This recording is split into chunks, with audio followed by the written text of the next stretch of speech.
ቅዱስ ሚካኤል የጸሎት ሁሉ አሳራጊ ነው። ረጅም ዘመን የሚሰቃዩ ሰዎች ስቃያቸው እንዲያጥርላቸው የሚያደርግ ቅዱስ ሚካኤል ነው። ሚካኤል ማለት መኑ ከመ እግዚአብሔር ማለት ነው። ፍቹ እንደ እግዚአብሔር ያለ ማን ነው የሚለው ፍቹ። ሚካ ሚ ማለት በዕብራይስጥ ማን ማለት ነው። ኤል ማለት አምላክ እግዚአብሔር ማለት ነው። ሚካኤል ማለት እንደ እግዚአብሔር ያለ ማን ነው እና ቅዱስ ሚካኤል ከመከራ ያወጣቸዋል፣ መንገድ ያስተካክልላቸዋል፣ ስንቅ ያቀብላቸዋል፣ መጋቢ ነው፣ ካሰቡት ያደርሳቸዋል። ቅዱስ ሚካኤል የመንገድ መሪ ነው፣ ስንቅ አቀባይ ነው፣ ከመከራ ጠባቂ ነው። ርስት የሚያወርስ መልአክ ነው ቅዱስ ሚካኤል። ቅዱስ ሚካኤል የመንገዳችን መሪ ነው ስላችሁ የሕይወታችን መሪ ነው። ርስት እንድንወርስ ግንብ ያፈርሳል ማለት የኃጢአት ግንብ እንዲደፈሰስ ይጸልያል። መጨረሻ ላይ ምን ያደርጋል? ክርስቶስ ሲመጣ ቀንደ መለከቱን የሚነፋው እሱ። የተበተነችውን አጥንት የሚሰበስባት ቅዱስ ሚካኤል ነው። በቀዳሚ ንፋተ ቀን ቅድም በቅዳሴ እንደሰማችሁ በቀዳሚ ንፋተ ቀን ይጋባ ሁሉ ጸበለ ሥጋ ዘተዘሮ የመጀመሪያው ቀንደ መለከት ሲነፋ የተበተነው አጥንት ሁሉ ይሰበሰባል። አንድን ሰው 100 አውሬዎች ቢበሉት እንኳን በ100 አውሬዎች ሆድ ያለው አጥንት ሁሉ ተጠራቅሞ ይመጣል። በቅዱስ ሚካኤል አዛዥነት የእግዚአብሔር መልአክ ባለበት ሰይጣን ሊኖር አይችልም። ድርሳኑ ከጸለያችሁ ተደግሞብኝ እንዲውላችሁ መፍራት አይጠበቅም። ቅዱስ ሚካኤል ሰማዕትነትን ያስጨርሳል፣ ምንኩስናን ያስጨርሳል። የነጸጋ ዛብና የእግዚአብሔርን ትዳር ጠብቋል። የትዳር ጠባቂ ነው ቅዱስ ሚካኤል። የተበተነችውን ሀገራችንን ይሰብስብልን፣ የተሰበረ ልባችን ይጠግንልን፣ የወደቅነውን እንድንነሳ እጃችንን ይዞ ያንሳል። ከእስር ቤት የሚያወጣ መልአክ ነው ቅዱስ ሚካኤል። እስር ቤት ያወጣል። እንግዲህ እስር ቤት እኔ አውስትራሊያ ያለው አልታሰርም ነው። ብዙ ስርዓት አለ፣ የነፍስ ስርዓትም አለ። ክፉ የሚመክሩብንን ሰዎች ምክራቸውን የመለወጥ ኃይል ያለው መልአክ ቅዱስ ሚካኤል ነው። እንግዲህ ቅዱስ ሚካኤል እግዚአብሔር በሚሰጠው ነገር ሁሉ ቅዱስ ሚካኤል አለበት። እድሜ ቅዱስ ሚካኤል ያስጨምራል። ነፃነት ይሰጣል፣ መንገድ ይመራል፣ ስንቅ ያቀብላል፣ ከሞት ይጠብቃል፣ ውጊያን ይዋጋል፣ ጠላት ይጠብቃል፣ የጀመርነውን ያስጨርሳል፣ ዲያብሎስን ይከራከራል፣ ግንብ ያፈርሳል፣ ርስት ያወርሳል፣ ጤና ይሰጣል፣ ከስራት ያወጣል፣ የተበተነ ይሰበስባል፣ የተጻፈ ክፉ ምክር ለባህር እንደደመሰሰው ይደመስሳል፣ ከፈጣሪ እየተላከ ጸሎት ያሳርጋል። ቅዱስ ሚካኤል ለሁሉም ይበቃ መልአክ ነው። በስመ አብ ወወልድ ወመንፈስ ቅዱስ አሐዱ አምላክ። ቅድመ ዓለም የነበረ ይህንን ዓለም የፈጠረ ዓለምን አሳልፎ የሚኖር ልዑል እግዚአብሔር ፈጣሪያችን ስሙ ለዘላለም የተመሰገነ ይሁን። የእናታችን የቅድስት ድንግል ማርያም የቅዱሳን መላእክት፣ የቅዱሳን ነቢያት፣ የሐዋርያት፣ የሰማዕታት፣ የጻድቃን፣ የደናግል፣ የመነኮሳት፣ የቅዱሳን ሁሉ ረድኤት ከሁላችን ጋር ይሁን። የተከበሩ መላከ ፀሐይ ቆሞስ አባ ገብረ ሥላሴ የደብረ ገነት ቅዱስ ሚካኤል ቤተክርስቲያን አስተዳዳሪ፣ የተከበራችሁ የአድባራት አስተዳዳሪዎች፣ ሊቃውንተ ቤተክርስቲያን፣ የእግዚአብሔር ቤተሰቦች ሁላችሁ በእግዚአብሔር ስም እንደምን አደራችሁ? እንደምን ሰነበታችሁ? እንደምን ቆያችሁ? ቸሩ አምላካችን ኢየሱስ ክርስቶስ ለዚህ ሰዓት ስላደረሰን ስሙ የተመሰገነ ይሁን። ሁላችሁንም እንኳን አደረሳችሁ። በመካከላችን ተገኝቶ እንዲያስተምረን ቅዱስ ፈቃዱ ይሁንልን። የምንማማርበት የትምህርታችን ርዕስ እግዚአብሔር በሚያደርገው በጎ ነገር ሚካኤል ይታዘዛል በሚል ርዕስ ነው። እስቲ በሉ እግዚአብሔር በሉ በሚያደርገው በጎ ነገር ቅዱስ ሚካኤል ይታዘዛል። መጽሐፈ ሄኖክ ምዕራፍ 6 ቁጥር 5 ላይ የምናገኘው ኃይለ ቃል ነው። ሄኖክ የአዳም ሰባተኛ ትውልድ ነው። ከአዳም ጀምሮ ሲቆጠር ነቢዩ ሄኖክ የትንሣኤ ምልክት የነበረ ነው። እንግዲህ ከአዳም ጀምሮ ሰዎች እየሞቱ ነው የመጡት። እየሞቱ ከመጡ በኋላ ከሄኖክ ሲደረስ ድንገት አንድ ሰው ከሞት ተሰወረ። እሱም ማነው? ሄኖክ ነው። ለምንድን ነው ሄኖክን የሰወረው ሲባል በሁለት ምክንያት ነው። አንደኛው የንጽህና ጥቅም ምን እንደሆነ ለማሳየት ነው። ንጽህና ከመከራ እንደሚሰውር ከሞት እንደሚያድን ለማስረዳት ነው። መጽሐፈ ሄኖክ መጽሐፈ ዘፍጥረት ምዕራፍ 5 ቁጥር 18 ላይ እንዲላል ወይ ተረክበ ሄኖክ እስመ ከበቶ እግዚአብሔር ሄኖክን ሰውሮታልና አልተገኘም ይላል። ከሞት ሰወረው ይላል። ንጹህ ስለሆነ እግዚአብሔርን ደስ ስላሰኘ የንጽህና ዋጋ ከሞት ያድናልና ከሞት የሰወረው ለንጽህናው ነው። ሁለተኛ ደግሞ ቃየል ሞቶ ስለነበረ ሰዎች ሁሉ ሞትን እንጂ ትንሣኤን ረስተው ስለነበረ ትንሣኤ እንዳለ ለማስረዳት ሄኖክን ከሞት ሰወረው። ቅዱስ ዮሐንስ አፈወርቅ እንዲህ ይላል፣ በአቤል አንቅሆም አፍርሆም ወበሄኖክ አንቅሆም፣ በአቤል አስፈራቸው በሄኖክ አነቃቸው ይላል። በአቤል አስፈራቸው በሄኖክ አነቃቸው። አነቃቸው ማለት ሄኖክ ትንሣኤ እንዳለ ቃየልን በመግደል ሞትን እንዲፈሩ አደረጋቸው። ሄኖክን በመሰወር ደግሞ ንቃት ሰጣቸው። ሰውን ከተስፋ መቁረጥ የሚያወጣው የዘላለም ሕይወት የመንግሥተ ሰማያት ሕይወት በመሆኑ በዚህ ምክንያት ሄኖክ ተስፋ ለቆረጡ ሰዎች ንቃት እንዲሆን ነበር ከሞት የሰወረው እግዚአብሔር። ነቢዩ ሄኖክ በዚህ ዓለም በቅቶ በገነት ጓሮ ወድቆ ይጸልይ ስለነበረ እግዚአብሔር ምስጢር የገለጠለት የነፋስን መልክ ሳይቀር ያየ ነው። እስኪ አንተ ያቀልጠቃችሁ ነፋስ መልክ አለው የለውም? ምን አለው? የለውም አይደል? በምን አወቃችሁ? ነፋስ መልክ እንደሌለው በምን አደረገ? ለወደፊቱ የማታውቁትን ነገር እናውቃለን አትበሉ። ነፋስ መልክ አለው። መልኩ ደግሞ ምንድነው? ጥቁር ነው። ማነው ያየው? ሄኖክ ነው። እስመ ነፋስ በአርያሁ ጸሊም ይላል። ነፋስ መልኩ ጥቁር ነው ይላል። የነፋስን መልክ የብርሃናትን መስኮት ፀሐይ በየት እንደምትገባና እንደምትወጣ የፀሐይን መስኮቶች፣ የነፋሳትን መስኮቶች፣ የእነዚህን ሁሉ መግቢያ ያየ አባት ነው። በመጽሐፉ ውስጥ የብርሃን መስኮቶችን ብቻ አይደለም፣ የመላእክትን አኗኗር፣ የጻድቃንን መጨረሻ፣ የጌታችን ኢየሱስ ክርስቶስን አመጣጥ እስከ መጨረሻው ድረስ ያየ አባት ነው። ይሄንን መጽሐፍ ሌሎች የእምነት ድርጅቶች አይቀበሉትም። ከኢትዮጵያ ኦርቶዶክስ ተዋሕዶ ቤተክርስቲያን ውጭ የሆኑት በተለይ ደግሞ የፕሮቴስታንት እምነት ተከታዮች መጽሐፈ ሄኖክን አይቀበሉም። ተረት ተረት ነው ነበር የሚሉት። በጣም ያስደንቃቸዋል። ተረት ተረት ነው፣ ሄኖክ የሚባል ሰው አልነበረም ብለው የሚያምኑ ናቸው። ለምንድን ነው ሲባል እነሱ ለሚያስተምሩት አስተምህሮ ስለማይደግፋቸው ነው። እነሱ ለምሳሌ መላእክት አያስፈልጉም፣ ቅዱሳን አያስፈልጉም ስለሚሉ ለዚያ ትምህርት አይመችም መጽሐፍ እና መጽሐፈ ሄኖክን ቆርጠው አንቀበልም አሉ። የሄኖክ መጽሐፍ የሚባልም በብሉይ ኪዳን አልነበረም ብለው ካሉ ያስደንቃቸዋል።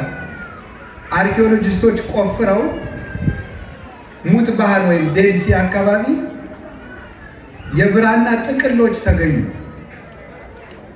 እነዚያ ጥቅሎች ሲታዩ ሲነበብ በአርኪኦሎጂ ተቆፍሮ የተገኘው መጽሐፈ ሄኖክ ሲነበብ ከኢትዮጵያ መጽሐፈ ሄኖክ ጋር አንድ ሆኖ ነው የተገኘው። አሁን ካቶሊክ የኢትዮጵያ ሄኖክ ብላ ጠርዛ ይዘዋለች። ያሁን በቅርብ የተደረገ ነው የምነግራችሁ።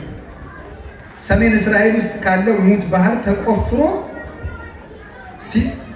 ከስንት ሺህ ዓመት እንግዲህ ሄኖክ ማለት የአዳም ሰባተኛ ትውልድ ማለት ምን ማለት ይመስላችኋል? በጣም ረጅም ዘመን ነው። ወደ 3000 ዓመት የሚቀርብ ያንን ያህል ዘመን የነበረ መጽሐፍ በቅርብ ተቆፍሮ ተገኘ። ያንን ሲያነቡት ኢትዮጵያ ማንም ካቶሊክ ሳታገኙ ፕሮቴስታንት ሳታገኙ የያዘችው መጽሐፈ ሄኖክ ጋር አንድ ሆነ። አሁን መጽሐፈ ሄኖክ ትክክል ሆኖ ተረጋገጠ።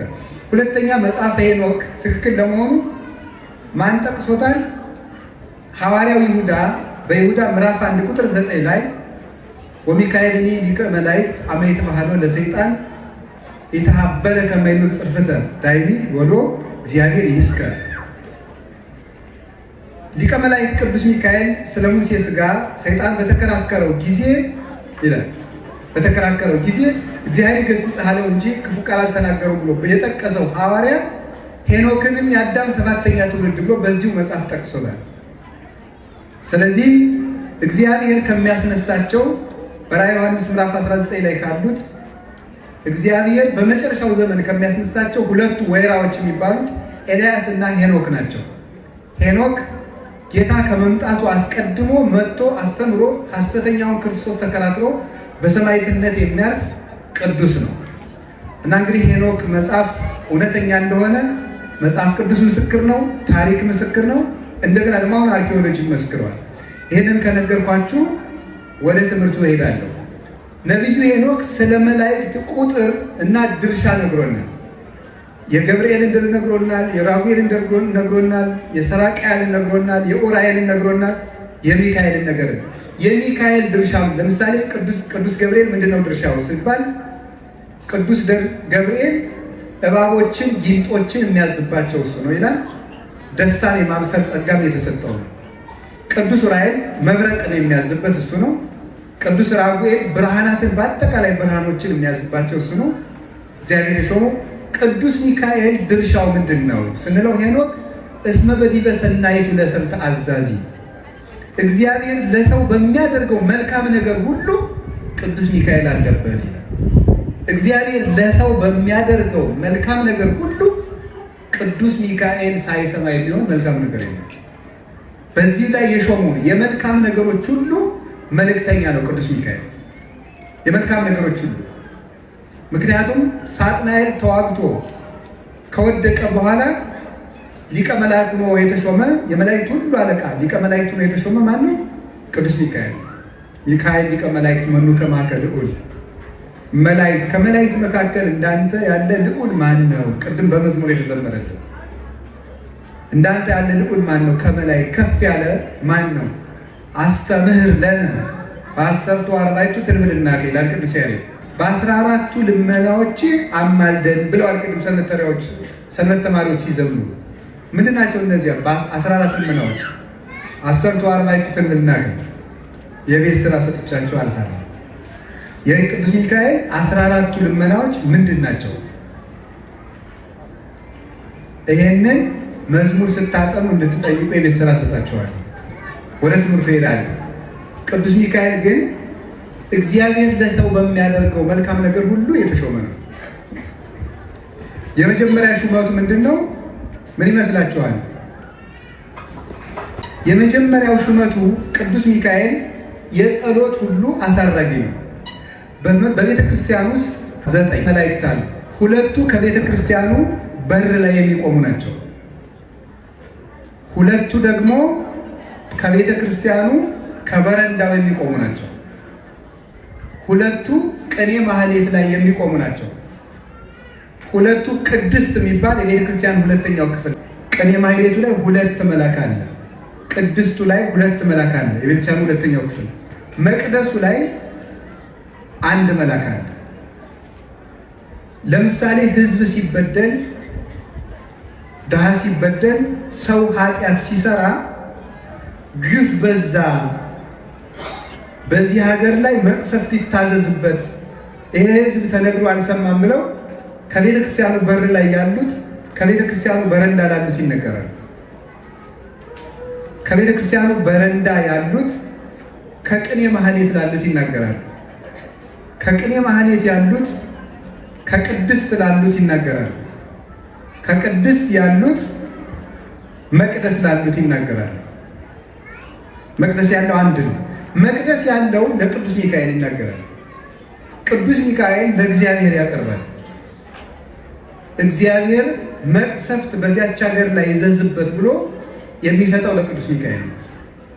አምጥቶ መቅደስ ላለው ይሰጠዋል። መቅደስ ያለው መቅሰፍቱን በቅድስት ላሉት ይሰጣቸዋል።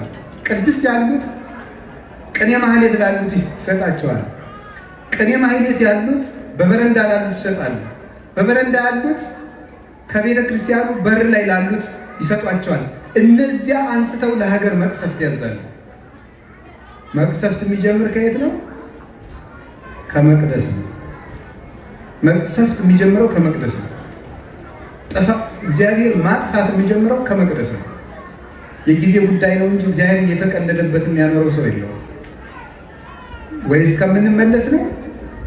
ዋንድቲ ኤገሶ ለአሞሪውን ከቤት ፈጸመ ለኃጢአቱ እስከ ፈጸመ ለኃጢአቱ አሞሪውንን ኃጢአቱ እስኪፈጽም ድረስ እታገሰዋለሁ እንዳለ ኃጢአታችን ጭራሽ ከፍ ካለ ቦታ የወደቀ ሰው ስብራቱ ትልቅ እንደሆነ ወኮነ ድቀቱ አብይ አወዳደቁ ከፋ ነው ይላል። ቅርብ ቦታ ላይ የወደቀ ሰው በቀላሉ ሳይሰበር ይነሳል። ከፍ ካለ ቦታ የወደቀ ሰው ግን ሳይደቅ አይቀርም እና እግዚአብሔር እንዲህ አድርጎ መቅሰፍት ያዛል። የዚህ ጊዜ ቅዱስ ሚካኤል ምን ይላል? መሐሮሙ እግዚኦ ወተሳሃሎሙ ይላል። መሐሮሙ እግዚኦ ወተሳሃሎሙ ይላል። እነዚህ ሲቆጠሩ ፊደሎቹ 14 ናቸው። ብዙ ጊዜ የማናውቀውን ቃል እግዚአብሔር መጮህ ስለሌለብን ማለት ነው። መሐሮሙ እግዚኦ ወተሳሃሎሙ የሚሉት ሲቆጠሩ 14 ናቸው። መሐሮሙ እግዚኦ ወተሳሃሎሙ 14። በ14ቱ ልመናዎች ያለ ቅዱስ ያሬድ የግዕዝ ሊቅ ስለሆነ ቅዱስ ያሬድ ግዕዝን መልክ የሰጠው እሱ ስለሆነ መሐሮሙ እግዚኦ ወተሳሃሎሙ የሚለው አቤቱ ማራቸው ይቅር በላቸው የሚል ይችን ቃል ከእግዚአብሔር ከመንበሩ ስር ይገባና ቅዱስ ሚካኤል ያቀርባል። ሲያቀርብ ምሕረት ለቅዱስ ሚካኤል ይሰጠዋል። ቅዱስ ሚካኤል ያመጣና በመቅደስ ላለው ምሕረት ይሰጠዋል። በመቅደስ ያለው በቅድስት ላሉት ምሕረት ይሰጣቸዋል። በቅድስት ያሉት በቅኔ ማህሌት ላሉት ምሕረት ያስተላልፋሉ። በቅኔ ማህሌት ያሉት በበረንዳ ላሉት ያስተላልፋሉ። በበረንዳ ያሉት ከቤተ ክርስቲያኑ በር ላሉት 2 መላእክት ይሰጣሉ። እንዲህ አድርጎ ቅዱስ ሚካኤል ምሕረት ለሀገር ያመጣል ማለት ነው። ቅዱስ ሚካኤል የምህረት መልእክተኛ ነው። መልአከ ምሕረት የሚባለው ከዚህ የተነሳ ነው። ምህረትን የሚያመጣ ነው። ፍጹም ርኅሩህ ነው። አባ ጽጌ ድንግል ለዚህ ነው እንዘ ተሐቅፍዮ ለሕፃንኪ የጻዳ ወቀይህ አመ ቤተ መቅደስ ወይኪ በለተ ታምር ወንጽሕ ነይ ርግቤ ትናዝዝኒ እምላክ ወዲሰናይተ ምስለ ገብርኤል ፍሱሕ ወሚካኤል ከማኪ ርኅሩህ ይላል። እንዘ ተሐቅፍዮ ለሕፃንኪ ጽጌ ጻዳ ወቀይህ ጻዳ በመለኮቱ ወቀይህ በትስብእቱ የሚባል እንደ አምላክነቱ መብረቀ ስባት እንደ ሰውነቱ ስግው ቃል ወልደ እጓለ እመሕያው የሚባል የሰው ልጅ የሚባል ልጅሽን ታቅፈሽ በቤተ መቅደስ በገባሽ ጊዜ በርኅራኄሽ ርግቤ የተባልሽ ርግቤ ይቤላ በይንተ የዋሃታ ሰናይቴ ይቤላ በይንተ አርምሞታ። ቅዱስ ያሬድ ነው የሚናገረው። ስለ ደግነቷ ርግቤ ይላታል አለ። ሰናይቴ ይቤላ በይንተ አርምሞታ። ክፉ ነገርን የማትናገር ማርያም ተሐቅብ ዘንተ ሁሎ ተወደው ውስተ ልባ እንዳለ መልካም ቃልን በልቧ ትጠብቃለች እንጂ የማትናገር ስለሆነች ከዚህ የተነሳ ዝም ስለሚሰኝ ንግግሯ መልካም ርግብ ይላታል። ምልጃዋ ያማረ ስለሆነ ደግሞ መዓዛ አፏ ከመኮን ይላታል። ከአንደበቷ የሚገኘው ቃል እንደ እንኮ እየጣፈጠ ነው ብሎ ይነገርላታል። ስለዚህ ንርግቤ ትናዝዝኒ እምላክ ከልቅሶ ከሐዘን ታረጋጊ ዘንድ ርግቤ መደምደሚያዬ መልካሚቱ ማርያም ወደ እኔ ነይ ደስታን ከሚሰጥ ከቅዱስ ገብርኤል ጋር እና ወሚካኤል ከማኪ ርኅሩህ እንዳንቺ ርኅሩህ ከሆነ ከቅዱስ ሚካኤል ጋር ወደ እኔ ነይ። ቅዱስ ሚካኤል በርኅራኄ እመቤታችን የሚመስል ነው። ከዚህ የተነሳ የምህረት መልአክ ይባላል። እግዚአብሔር ምህረትን ለሰው ልጅ እንዲሰጥ የሚለምን የእስራኤል ትንቢተ ዘካርያስ ምዕራፍ 1 ላይ እንደተጻፈ የእስራኤል መከራ እንዲያበቃ 70 ዘመን ይለምንላቸው የነበረው መልአክ ቅዱስ ሚካኤል ነው። የመከራ ዘመን እንዲያጥር ረጅም ዘመን የሚሰቃዩ ሰዎች ስቃያቸው እንዲያጥርላቸው የሚያደርግ ቅዱስ ሚካኤል ነው። ትንቢተ ዘካርያስ ምዕራፍ 1 ላይ፣ ትንቢተ ዳንኤል ምዕራፍ 4 ቁጥር 13 ላይ እንደተጻፈ ቅዱስ ሚካኤል መከራ ያሳጥራል። ለ5 ዓመት የምንቀበለው መከራ በአጭር ጊዜ እንዲያልቅልን ያደርጋል። እስራኤልን የምትምራቸው መቼ ነው እያለ ይጠይቅላቸው የነበረ መልአክ ነው። አዎ የኢትዮጵያ ሰው ብዙ ጊዜ በዓል ይወዳል፣ የበዓሉን ምንነት ግን ሳይዝ ነው የሚሄደው። ስለዚህ አንድ መናፍቅ በአንድ ጥቅስ ድንብርብራችሁን ያወጣቸዋል። ዝም ብላችሁ እልል አትበሉ። ቃለ እግዚአብሔር መያዝ ነው። ለምን እንደምታከብሩ ማወቅ አለባችሁ። የምትሉትን ማወቅ አለባችሁ እንጂ ውሎ መሄድ ብቻ አይደለም። ለልጆቻችሁ ለምንድን ነው የሚካኤል የምንሰበሰበው ብትባሉ መንገር ይገባል። መጽሐፍ ቅዱሳዊ መሰረት ነው።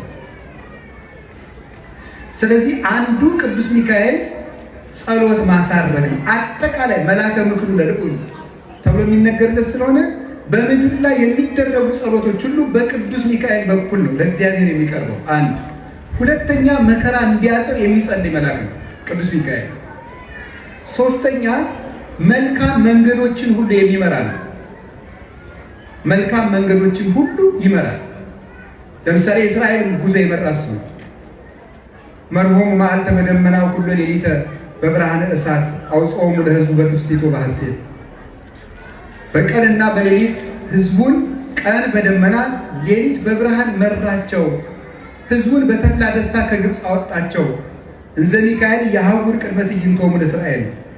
ቅዱስ ሚካኤል በእስራኤል በሕዝባቸው በመንጋው በድንኳኑ መሃል ፊት ለፊት ይሄድ ነበር ይላል ቅዱስ ያሬድ መዝሙር 78 ቁጥር 22 ሲተረጉም። ቅዱስ ዳዊት መርሆሙ መዓልተ ደመና ወኩሎ ሌሊተ በብርሃነ እሳት፣ ቀን በ7 ደመና ሌሊት በእሳት ምሰሶ ይመራቸው ነበር ይላል። ማንን? እስራኤል። ቀን በ7 ደመና፣ 7 ደመና በላይ ፀሐይ እንዳያቃጥላቸው፣ በታች ምን እንዳይላቸው፣ ይሄ የጋለ መሬት እንዳያቃጥላቸው፣ በጎን አውሬ እንዳይመጣባቸው፣ በቀኝ አውሬ እንዳይመጣባቸው፣ ከኋላ ጠላት እንዳይከተላቸው፣ ከፊት ደግሞ መንገድ ለመጥረግ፣ ራቅ ብሎ ደግሞ ተራራውን በመደልደል ጎድጓዳውን በመሙላት ቅዱስ ሚካኤል ይመራቸው ነበረ። ቅዱስ ሚካኤል በብሉይ ኪዳን እስራኤልን ለመምራቱ ማስረጃው ምንድን ነው? ይሁዳ መልእክት ምዕራፍ 1 ቁጥር 9 ላይ አሁን አንድ ከሰው እስራኤልን የመራ ሚካኤል ነው ብትሉታል፣ ማን አለ? ቅዱስ ያሬድ። እኔ ቅዱስ ያሬድ አልቀበልም ቢላችሁ ምንድን ነው የምትመልሱት? ምንድን ነው የምትመልሱት? የምንቀበል ማስረጃችን ቅዱስ መጽሐፍን ይዘን ነው የሊቃውንቱን የምንተረጉመው። ስለዚህ መልእክተ ይሁዳ ምዕራፍ 1 ቁጥር 1 ቁጥር 9 ላይ ሙሴ እስከሚሞት ድረስ የእስራኤል ጠባቂ ቅዱስ ሚካኤል እንደነበረ ይነግረናል። ቅድም ያልኳችሁ ወሚካኤልኒ ሊቀ መላእክት አመ ይትበሃሎ ለሰይጣን በእንተ ሥጋሁ ለሙሴ የተሐበለ ከመ ይንበብ ጽርፈተ። የመላእክት አለቃ ቅዱስ ሚካኤልም ሰይጣን ስለ ሙሴ ሥጋ በተከራከረው ጊዜ ስድብን ሊናገር አልወደደም። አላይ ሌሎ እግዚአብሔር ይሂስከ እግዚአብሔር ይገስጽህ አለው እንጂ ይላል። ስለ ሙሴ ሥጋ በተከራከረ ጊዜ ማለት ነው ማለት ነው። ሙሴ እስራኤልን 40 ዘመን ሲመራ ኖሮ ናባው በሚባል ተራራ ላይ አርፎ ቀርቷል። ሲያርፍ እግዚአብሔር የሙሴን መቃብር ሰውሮታል። ለምን? ሙሴን ከመውደዳቸው የተነሳ አምላክ ነው ብለው እንዳያመልኩት ስለፈለገ፣ ያልጠነከረ ልብ ስላላቸው፣ ሃይማኖታቸው ግን አላደገም። ስለዚህ ሙሴን እንደ ቅዱስ እንጂ እንደ አምላክ እንዳያመልኩት ስለፈለገ እግዚአብሔር መቃብሩን ሰውረው። ሰይጣን ደግሞ የማይጠቅም ምስጢር መግለጽ ልማዱ ነውና የሙሴን መቃብር ለእስራኤል ሊያሳያቸው ፈለገ። ሊያሳያቸው ሲፈልግ ቅዱስ ሚካኤል መጥቶ ገሰጸው ይላል። ስለዚህ ከጣዖት አምልኮ የሚጠብቅ ቅዱስ ሚካኤል እኛ እናመልከውም፣ ይልቁንም ከጣዖት አምልኮ የሚጠብቅ ነው። ከጣዖት አምልኮ ጠበቃቸው። 40 ዘመንም እስራኤልን እንደመራቸው ማስረጃው መጽሐፍ ቅዱስ ነው። ይኸው አንደኛ የፈርዖንን አባቶቻችን በቅኔ ቤት ይተርኩታል። የፈርዖንን ፈረሶች አስደንግጦ ባህር ውስጥ እንዲሰጥ ማድረጋቸው ቅዱስ ሚካኤል ነው። ማዶ ላይ ሆኖ የብርሃን ሰይፍ ሲያሳያቸው የፈርዖን ፈረሶች ሄደው ከባህር ውስጥ ገቡ። ያን ጊዜ እግዚአብሔር በነፋስ ባህሩን አምጥቶ በላይ ላይ ከደነባቸው፣ ከጠላት ጠበቃቸው፣ እነሱን አሻገራቸው። አረፍት በይን ወአረፍት በጽግም ግድግዳው ውሃውን እንደ ግድግዳ በቀኝና በግራ አቁሞ እስራኤል በመካከል በደረቅ ምድር እንዲሻገሩ አደረገ። እንዘ ኢይርህስ ሀገሪሁ ይላል ጎርጎርዮስ ሃይማኖተ አበው ምዕራፍ 37 ላይ ሙሴ እግሮቹ ሳይረጡ እስራኤልን ይዞ ተሻገረ ይላል። ያን መንገድ ይመራ የነበረ ቅዱስ ሚካኤል በመንገድ ስንቅ አቀብሏቸዋል። ፈነወ ሎሙ ስንቆሙ ዘያክሎሙ የሚበቃቸውን ስንቅ አቀበላቸው ይላል። ስንቅ አቀባያቸው ቅዱስ ሚካኤል ነበር። አንድ ከጠላት አወጣቸው፣ ሁለት ስንቅ አቀበላቸው። እስራኤልን ባህር ከፍሎ አሻገረ፣ ጠላታቸውን አሰጠመ፣ መንገድ አስተካከለላቸው፣ ስንቅ ከሰማይ መና ወርዶላቸው መጣ። እንግዲህ መጽሐፍ ቅዱስ እግዚአብሔር አወረደ ነው እንጂ የሚል ሚካኤል አወረደ የሚሏቸዋል ሌሎቹ። መጽሐፍም ጽፈውበታል ብዙዎቹ። የቅዱስ ያሬድን ቃለ እግዚአብሔር ለመተቸት አንተም ሚካኤል መና ዘአውረድከ የሚለውን እግዚአብሔርን ያወረደን የሚለው መጽሐፍ ቅዱስ ዮሐንስ ወንጌል ምዕራፍ 6 ላይ አኮ ሙሴ ዘወሀበክሙ ዘንተ ምስተ አላ አቡየ ዘበሰማያት ወሀበክሙ የበላችሁትን ምስት ሙሴ አልሰጣችሁም የሰማይ አባቴ ነው ብሎ ነበረ። ስለዚህ ሚካኤል መና አላወረደም፣ መልእክተኛው ነው። እግዚአብሔር ምን ውለታል? እፌኑ መላኬ በቅድሜከ ዘይጸይህ ፍኖተከ መንገድህን የሚጠርግ መልአክ በፊቴ እልካለሁ እንዳታበሳጨው ስሜ በላዩ ላይ አለና ይላል። ሚካኤል ማለት መኑ ከመ እግዚአብሔር ማለት ነው። ፍቹ እንደ እግዚአብሔር ያለ ማን ነው የሚል ነው ፍቹ። ሚካ ሚ ማለት በዕብራይስጥ ማን ማለት ነው። ኤል ማለት አምላክ እግዚአብሔር ማለት ነው። ሚካኤል ማለት እንደ እግዚአብሔር ያለ ማን ነው የሚል ፍቻ አለው። ስለዚህ ስሜን በላዩ ላይ የያዘ መልአክ ይመጣልና እንዳታሳዝኑት ተጠንቀቁ፣ ይቀስፋቸዋል ብሏቸዋል። የእግዚአብሔርን ስም የተሸከመ እስራኤልን የመራና መንገድ ያስተካከለ ምግባቸውን የሰጣቸው ስንቅ አቀባይና መጋቢ መልአክ ቅዱስ ሚካኤል።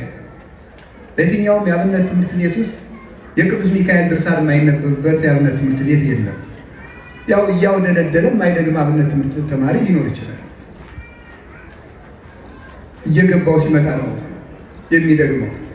እና ቅዱስ ሚካኤል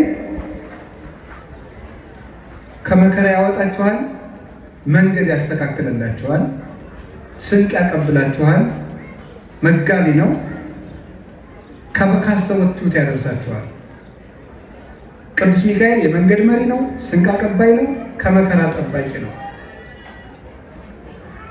ርስት የሚያወርስ መልአክ ነው ቅዱስ ሚካኤል። መጽሐፈ ኢያሱ ላይ እንደተጻፈ እስራኤል ኢያሪኮ ሊደርሱ ሲሉ አንድ ቀይ ጎልማሳ ተገለጸለት። ከኛ ወገን ነው ወይስ ከጠላቶቻችን አለው። ኢያሱ እኔ እግዚአብሔር የመላእክት አለቃ ነኝ እንጂ ከእናንተም ከነሱም አይደለሁም ማለት እግዚአብሔር ግንብ አፍርሼ የጠላት ሀገር ርስት አወርሳችኋለሁ ብሏቸዋል ብሎ ለኢያሱ ደስታን ያበሰረው የብሉይ ኪዳን መጋቢና የኢያሪኮን ግንብ በማፍረስ የረዳቸው የናፈቁትን የአባቶቻቸውን ርስት እንዲወርሱ የረዳቸው ርስት የሚያወርስ ስደት በቃ የሚል መልአክ ቅዱስ ሚካኤል ነው።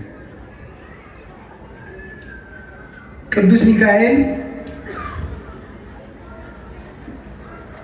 ጠላትም ይዋጋል፣ ሀገር ይጠብቃል።